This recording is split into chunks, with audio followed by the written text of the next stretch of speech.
Hello, this is Dan from the Optimist Brief, Iris North America, here with Nic Brandenberger from Mammut.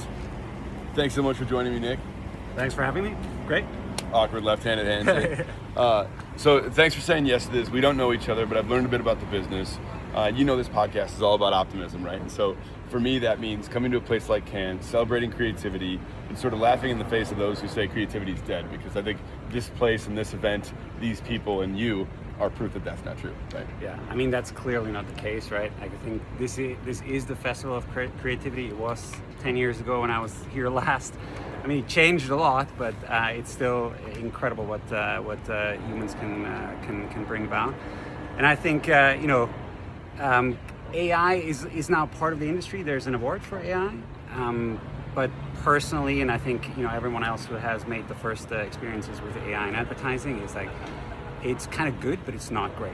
And I think human creativity, taste is still what differentiates us from the machines.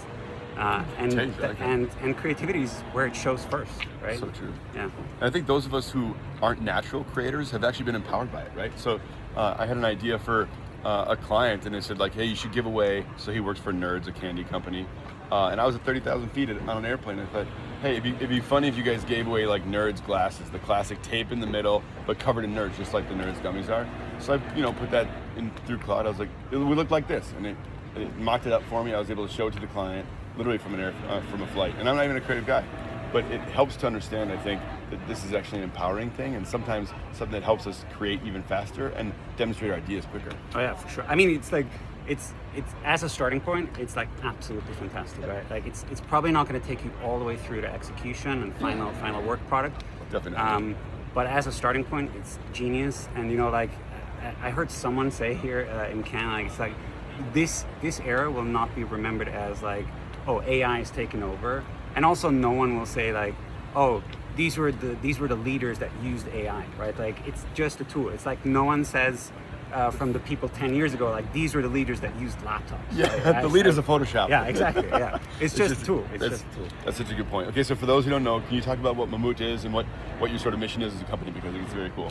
Yeah, we make all sorts of mountain equipment for everything that happens above the tree line, which is where we come from. We've been around for 164 years now. We started off with ropes, and a rope is a product that must not fail because it keeps you alive. It's like personal protection equipment, and that's the kind of product philosophy that has kind of really weaved through everything else we started doing since then, which is apparel, backpack, footwear, like everything that you need basically to do trail running, hiking, climbing, mountaineering, skiing. So yeah, it's a really fun environment to be in, and some work days above the tree line are insane. Yeah, incredible perk. Total perk. So tell me, this whole thing's about optimism, right? So, and we've talked a bit about the industry and sort of reasons to be optimistic there. What are you optimistic about at Mammut specifically? I mean, yeah, there's so much growth potential. We're like not a huge brand, not like some of the other competitors that everyone kind of knows.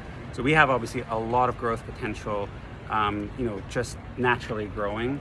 But like in a time like this where AI can deliver so many good starting points. Also, I feel it inside my company and like my organizations specifically. We're getting faster. We're getting scrappier as well, as the mindset is kind of changing. And people are using it for pretty much every aspect of the marketing job. Again, it does not weave through all the way to the end, the final work product, but it is a great accelerator. And so that is definitely something that I'm optimistic about. And then obviously the industry, right? Like, it's growing.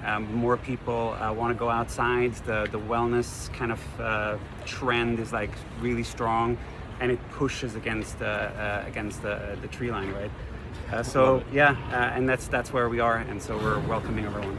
Okay, so last question, because it's day 4 of Cannes and my arm is tired, and I'm not a climber, so the 21,000 foot threshold has already passed me. So what do you love about your job? Yeah, I mean, the perks of sometimes having a day above the tree line and calling it a work day, I mean, that's obviously fantastic. But for me, it's like the overlap between what my role is, what my job is, and my passions, which is unique. I mean, I have a background in fast-moving consumer goods. And I love shampoo to a degree. You know, I use it every day, but it's really not my passion. Nobody's passionate about shampoo. Exactly. But backcountry skiing, snowboarding, like trail running, hiking, those are my passions, and that's like the best job I could think of. So this is not a planned question, but I like you as a person, so I'm going to ask.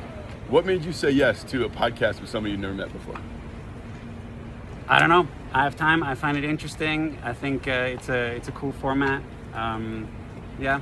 Thank you so much. Well, it's been the nicest surprise of Cannes for me that you reached out. So thank you so much for doing this. I appreciate you. I'm gonna do another left-handed handshake because I'm also the cameraman today. Thank you so much, Nic from Mammut. Appreciate you. Love it. Thanks. This is Dan Lascaro from the Optimist Brief. Thanks so much to Nic for joining me. See you next time.